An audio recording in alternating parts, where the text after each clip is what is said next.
Hi, hello, namaste. Welcome to another episode of Kitabi Keeda, a series where I read indie books in hopes of finding my next favorite author.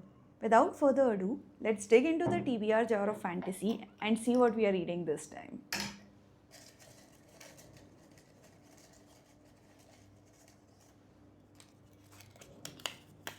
Archblade by C.A. House.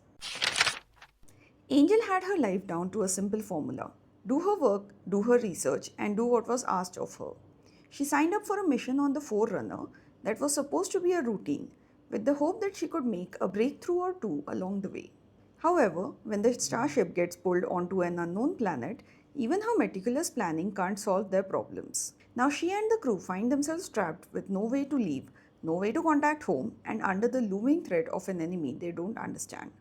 A young stranger approaches with an offer of help, but he is as dangerous and mysterious as the planet itself. To follow him is to challenge the evil forces which hold this planet in an iron grip. Who is the Defiler? What is the Conclave? Why do the people of this world seem so familiar? The crew of the Forerunner pursue the answers to these questions and more as they explore an alien world and try to find a way home. This book is dedicated to my extraordinary wife. Her insight, kindness, patience, and humor has kept me going through what has been one of the most arduous challenges I have ever faced in my life. Sir, I think I might have found something, Angel stated, her voice barely audible from her station on the second floor of the drive room. Before we jump into the story, let me introduce you to the diverse cast. The ship is called Forerunner and it has on board the following named characters. Arkan is the captain, Maya is the resident doctor, she's also Arkan's wife. Lauren is responsible for navigation. Reynard is the head of security and in charge of the weapons. He's also Lauren's cousin. Dravik is the engineer. Angel is somewhere between a scientist and an engineer and she is the main character of the story. Tan is the cook. Lily is in charge of the hydroponics bay and Bastian is a historian. Another thing you need to know before we jump into the story are the species populating the planet. The Seekin are the people of Sosaria. They have affinity for elemental magic and essence magic. I'll explain the magic system in a bit, just bear with me. The Conclave is a group of evil mages who seek world domination. To what end? I think that is the theme of the overarching story. They wield entropy magic. The Stonekin are tall and broad human-looking species. They have affinity towards earth magic. The Treekin are green-skinned individuals who have affinity towards plant-based essence magic. Then there are the Ravagers. They are bipedal reptilian creatures who are immune to all forms of magic. Now coming to the magic systems. Broadly, this book has two magic systems. There's elemental magic, which is your usual water, fire, earth and air magic. And then there's this other kind of magic, which is basically essence or life magic and entropy or death magic. Got it? Now let's get into the story. The story kicks off with Forerunner exploring space. Angel finds a planet which she discovers has conditions very similar to her home planet. So Arkin, the captain of Forerunner, decides to go exploring. As they approach the planet, its gravitational force pulls them in. Their first encounter with life on that planet is with someone who looks quite a bit like them and speaks their own language, which Angel finds suspicious.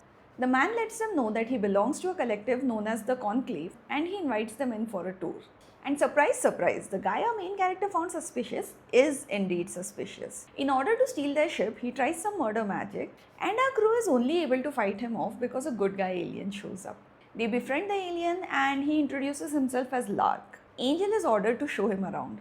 Now, I would think it's a bad idea because someone native to this planet just tried to steal their ship, but what do I know? Anyways, Angel gives Lark a tour. They talk, they flirt, and Lark tells her all about his home country, Sosaria. During this discussion, Angel explains to him something that is very fundamental to his magic system. Something that people who use the magic system should have discovered a long time ago. Years of research could not uncover what the heroine figures out as a passing thought.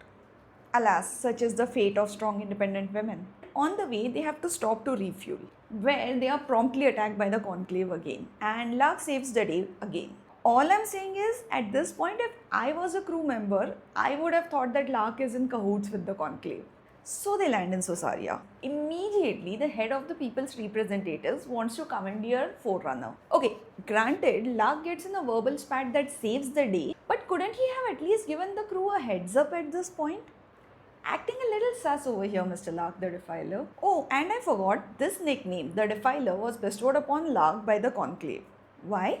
Because he destroyed so much of their property. I don't know if I would stick with a nickname that was given to me by the clearly evil faction. But then again, what do I know? So the story continues, and Lark is BFFs with the Princess of Sosaria, and therefore the entire crew of Forerunner gets invited on a royal dinner. People mingle, our crew learns of a fatal disease infecting the treekin, and our very own introvert protagonist runs away to save a little girl. It is here that we reach the chapter of infodumps.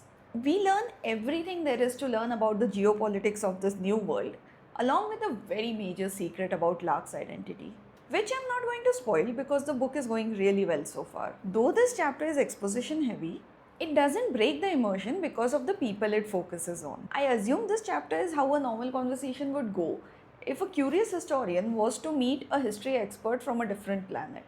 In the next chapter, the Sosarians get intel that the Conclave is about to attack the Stonekin. Lark, being the stereotypical good guy, of course wants to help, but the people's representative convinces the king to not send aid.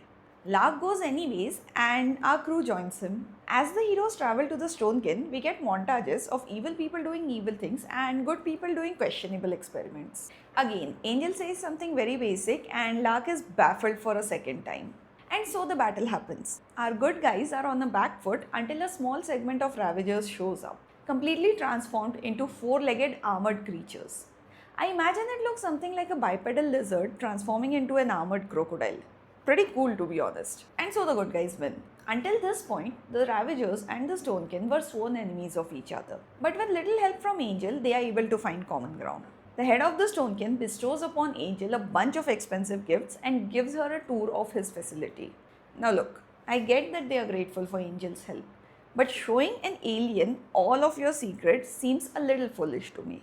With peace brokered between two sworn enemies, our crew next travels to the Ravagers so they can solidify an alliance.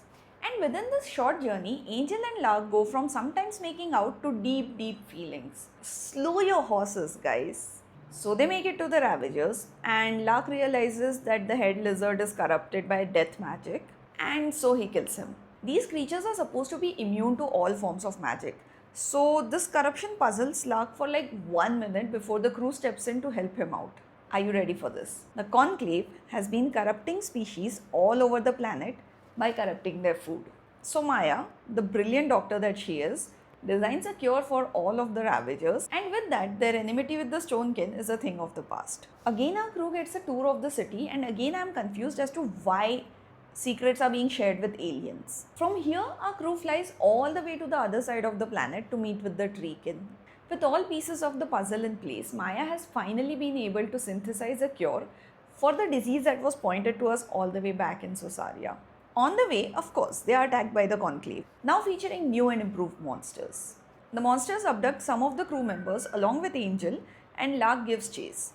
The monsters lead Lark into an abandoned facility, which is very clearly a trap that has been set specifically for him, and he has to fight these indestructible monsters to save the crew.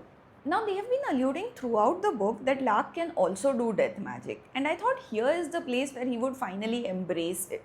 To my dismay, he electrocutes himself to electrocute the monsters, and that works. The abducted crew brings him back to the ship, and after hours of surgery and a long rest for about a week, Lark is fine.